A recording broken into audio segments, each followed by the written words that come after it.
La parole est à notre collègue Solange Nadille pour le groupe du Rassemblement des démocrates progressistes et indépendants.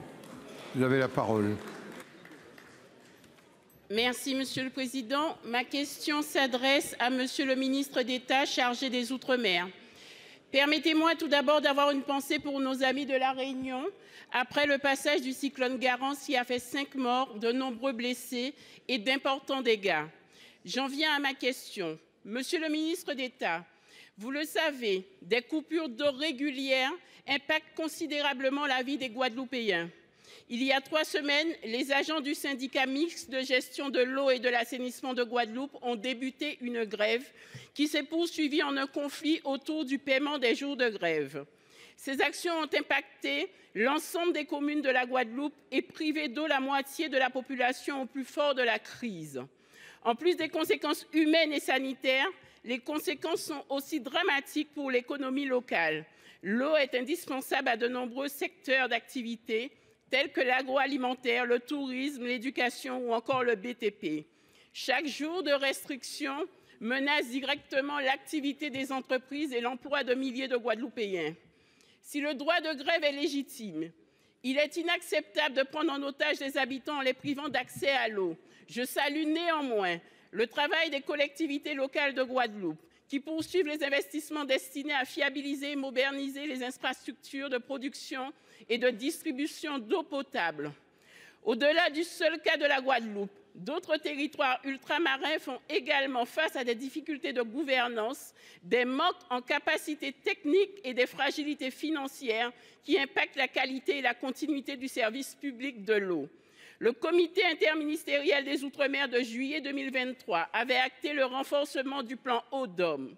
Monsieur le ministre d'État, où en sommes-nous et quelle est votre feuille de route sur le sujet? Ce dossier de l'accès à l'eau est prioritaire et devra être central dans le SIOM à venir. Il n'est plus possible qu'en 2025, sur le territoire de la République, nos concitoyens n'aient pas un accès continu à l'eau potable. Je vous remercie. Pour vous répondre, la parole est au ministre d'État, ministre des Outre-mer, Manuel Valls. Vous avez la parole. Merci, Monsieur le Président. Mesdames et Messieurs les sénateurs, Madame la sénatrice Solange Nadille, vous avez raison, les questions d'eau, d'une manière générale, dans les territoires ultramarins et évidemment en Guadeloupe, doivent nous préoccuper, doivent nous mobiliser. C'est évidemment au cœur des mesures nouvelles du plan eau que nous avons mobilisé et nous devrons là aussi, au prochain comité interministériel des Outre-mer, remettre ce sujet comme une priorité. Mais vous évoquez la situation du syndicat mixte de gestion de l'eau et de l'assainissement de Guadeloupe. Le mouvement de grève survenu il y a 3 semaines que j'ai suivi a effectivement donné lieu à des dégradations volontaires qui ont eu pour conséquence de priver d'eau jusqu'à 112 000 habitants, soit 30% de la population. Et je veux condamner fermement ces méthodes irresponsables. Les auteurs de ces actes de malveillance doivent être identifiés et poursuivis par la justice. Et je veux saluer également les agents non grévistes qui ont pu relancer les sites de production grâce à la sécurisation effectuée par les forces de l'ordre. Ce syndicat fait l'objet d'un contrat d'accompagnement renforcé depuis 2023. L'État se tient aux côtés du syndicat en apportant un soutien financier et technique. Les élus ont décidé de jouer pleinement leurs responsabilités et leur rôle, et j'attends que chacun joue pleinement son rôle. Il en va tout simplement de quelque chose de vital pour les Guadeloupéens. Merci, monsieur.